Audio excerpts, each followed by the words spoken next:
Viewers কেমন আছেন সবাই? আজকে আমি নিয়ে এসেছি ব্রেড ক্রাম্বস এর রেসিপি। খুবই সহজে আমি দেখানোর চেষ্টা করেছি আর আমি কিন্তু এখানে কোনো কালার ব্যবহার করব না। আমি এখানে 4টা ব্রেড নিয়েছি আর আমি ব্রেডের সাইডের অংশগুলোকে কেটে দিচ্ছি। আমি আজকে 1 প্যাকেট ব্রেড দিয়েই ব্রেড ক্রাম্বসটা করেছি। কয়েকটা করে নিয়ে কাটতে হবে। দেখতেই পাচ্ছেন আমি প্রথমে সাইডের অংশগুলো কেটে নিব, তারপরে আমি খুব ছোট ছোট করে পিস পিস করে নিব।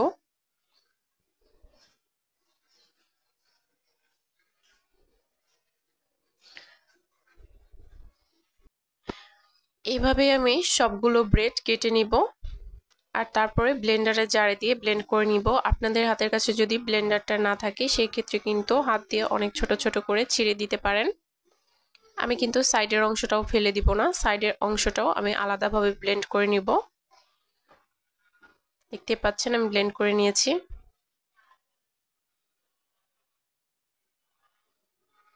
এখন একটা প্যান গরম করে আমি ব্রেডের গোড়াগুলো দিয়ে দিলাম আর আমার চুলার আঁচটা কিন্তু মিডিয়াম লোতে ছিল।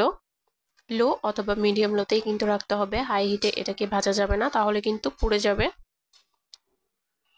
দেখেন আমার 10 মিনিট সময় লেগেছে, আমি মিডিয়াম লো হিটে এগুলোকে ভেজে নিয়েছি। দেখেন এটা হচ্ছে সাইডের অংশটা। আপনারা কিন্তু এটা হাত দিয়েও করতে পারবেন, আর যখন এটা অনেক মুচমুচে হবে ভাজার পরে হাত দিয়ে যখন চাপ দিবেন তখনই কিন্তু গুঁড়া গুঁড়া হয়ে যাবে। আশা করছি ভিডিওটা সবার কাছে অনেক ভালো লেগেছে। সবাই ভালো থাকবেন, দেখা হবে নতুন কোনো ভিডিওতে।